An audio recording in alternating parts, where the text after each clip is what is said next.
Hello everybody, this is Prasad Alamarazu. Welcomes to PSR Apple TV channel. Let us see some updates. Apple Diagnostic Centre వారు అందిస్తున్న most economical package దయాచకం కేవలం ₹499 fasting blood sugar, post lunch, lipid profile, liver function test, complete blood picture, complete urine examination. సంప్రదించండి Apple Diagnostic Centre Vivekananda Nagar colony Kukatpally, Apple Diagnostic Centre Rainbow Vista పక్కన మూసాపేట్. 8008-04014900009798 97980.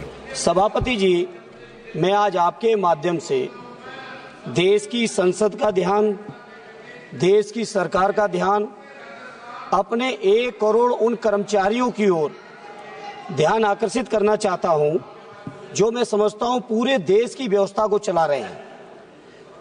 सभापति जी, बहुत अफसोस की बात है, 2004 से एक नेशनल पेंशन स्कीम लागू हुई। उस नेशनल पेंशन स्कीम का परिणाम ये रहा कि जब कर्मचारी रिटायर होते थे तो सभापति जी 800, 1200, 1800, 4000 की केवल पेंशन उनके परिवार की सुरक्षा के लिए थी। उसके बाद सभापति जी पिछले 20 सालों से लगातार कर्मचारी आंदोलनरत रहे, आज भी आंदोलनरत हैं। उसके बाद एक नई स्कीम यूनिफाइड पेंशन स्कीम के नाम से पेंशन स्कीम लाई गई जो कि 1 अप्रैल से लागू होनी है। सभापति जी, बड़ा आश्चर्य की बात है, जिन कर्मचारियों के लिए पेंशन स्कीम लाई जा रही है वो कर्मचारी आंदोलनरत हैं, वो कर्मचारी नहीं चाहते इस तरह की पेंशन आए, क्योंकि इस पेंशन के माध्यम से कर्मचारियों के पूरे जीवन की कमाई और रिटायरमेंट के बाद उनके परिवारों का भविष्य आपके स्टॉक मार्केट में जा रहा है। स्टॉक मार्केट की स्थिति क्या है पूरा देश देख रहा है। सभापति जी, पूरे कर्मचारी चाहते हैं कि जो ओपीएस थी, पुरानी पेंशन स्कीम थी, वो पुरानी पेंशन स्कीम लागू हो। पुरानी पेंशन स्कीम ही एक ऐसा मात्र रास्ता है सभापति जी जो कि कर्मचारियों के परिवारों की सुरक्षा की गारंटी है। और मैं समझता हूं कोई भी सरकार हो बिना कर्मचारियों के व्यापक समर्थन और सहयोग के नहीं चल सकती है। जनता के और सरकार के बीच का पुल है कर्मचारी। इसलिए हमारे राष्ट्रीय अध्यक्ष आदरणीय अखिलेश यादव जी ने अपने लगातार चुनावी घोषणा पत्र में कहा कि जब समाजवादियों को मौका मिलेगा, चाहे प्रांत में चाहे दिल्ली की सरकार में, हम पुरानी पेंशन स्कीम लागू करेंगे। इसलिए सभापति जी, मेरी आपसे मांग है, केंद्र सरकार से मांग है कि कर्मचारियों का शोषण। Thank you, Speaker Sir, for giving me this opportunity.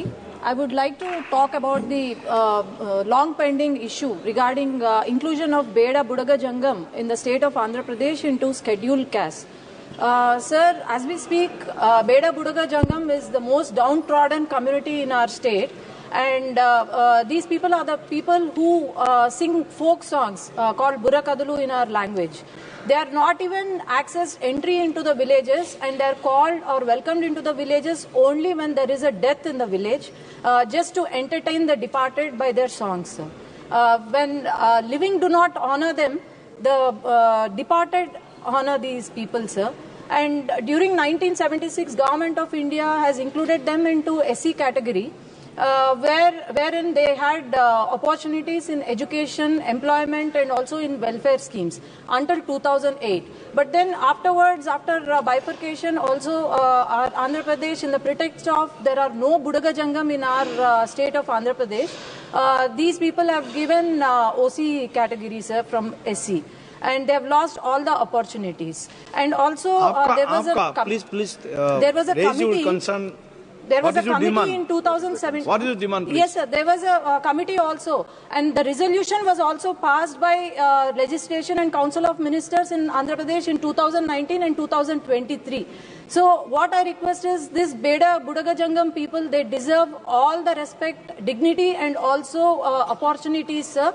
And I request the Social Justice Minister, because these people have been given SC category in the state of Karnataka, Maharashtra, Honorable and also Minister is in sitting Telangana. But Social why Justice can't Andhra Minister. Pradesh be given this status, sir? So I request thank you. Social Justice Thank you. Ministry Thank to you, do Honourable some Member. justice to Beda Budaga Jangam people Got of your our point. state, Thank you, sir. Honourable Member. sir. Got your point. I wish to bring to your kind attention an issue regarding the AI technology of China named DeepSeek. Some questions were asked to the DeepSeek AI technology about Tibet being an independent country, but it seems that AI technology answered that Tibet has always been under the control of the Republic of China. I have a screenshot to prove the same. Then the DeepSeek technology was asked whether Uttar Pradesh was a part of India, whether it was asked Andhra Pradesh was a part of India, it gave a detailed answer that yes, it is a part of India. But when it was asked that the state of Arunachal Pradesh is a part of India, then the DeepSeek app refused to give any specific answer, and it said that, sorry, that's beyond my current scope, and let's talk about something else. This kind of answer comes after the Sino-India dispute, and that as Chinese ambassador had once claimed that all of Arunachal Pradesh is a Chinese territory amidst a military build-up. The application of China refuses to address Arunachal Pradesh as a part of India. This seems very odd, especially when state of Arunachal Pradesh has been a part of India and the Constitution of India recognizes it so. But yet the Chinese mock India, calling it a southern Tibet. This is shocking, disturbing, and lack of respect to India. The government of India and especially the External Affairs Ministry needs to issue a notice to the Republic of China for issuing such technology and AI applications which hurt the sentiments of Indian people. These kind of answers by a foreign technology has no place in India and should be banned and taken down. By refusing to accept the state of Arunachal Pradesh as a state of India, the AI application has hurt the sentiments of crores of Indians. Strict action needs to be taken against such technology, and India has to answer back. The same technology also refuses to accept that Chinese army has entered part of India. So therefore, I request this concerned ministry, last 30 seconds, if the Indian government really belongs to the man who is 56-inch chest and out of 5.6-inch chest, then show the red eye to the Chinese and make them correct their mistakes. India should not use American or Chinese technology and should develop its own Indian AI technology. Thank you. Speaker. मुझे zero hour पर माननीय सभापति जी बोलने का मौका दिया, और मैं जो बोलना चाहता हूं इस देश के करोड़ों किसानों के मुद्दे पर मैं बात रखना चाहता हूं। पिछले दिनों कई बार ऐसा हुआ कि किसानों के जो डेलीगेशन हैं हमारे पास में आकर के मिलकर के अपने ज्ञापन दिए, और मुझे अफसोस इस बात का है कि जो किसान इस देश की रीढ़ की हड्डी है उनको भी अपने कार्यों के लिए आंदोलन करने पड़ते हैं। मैं कहना चाहता हूं कि हमारी इस देश की सरकार को, भारत की सरकार को सारी फसलों पर एमएसपी की गारंटी देनी चाहिए, और जो किसानों का, मैं कहता हूं कि सरकार जो है लोन तो सारे जो बड़े बड़े उद्योगपति हैं उनका माफ करती है, क्यों किसानों के लोन को माफ नहीं किया जाता? कोई भी किसान हो वो किसी एक धर्म से ताल्लुक नहीं रखता है, उनके लोन को माफ किया जाना चाहिए।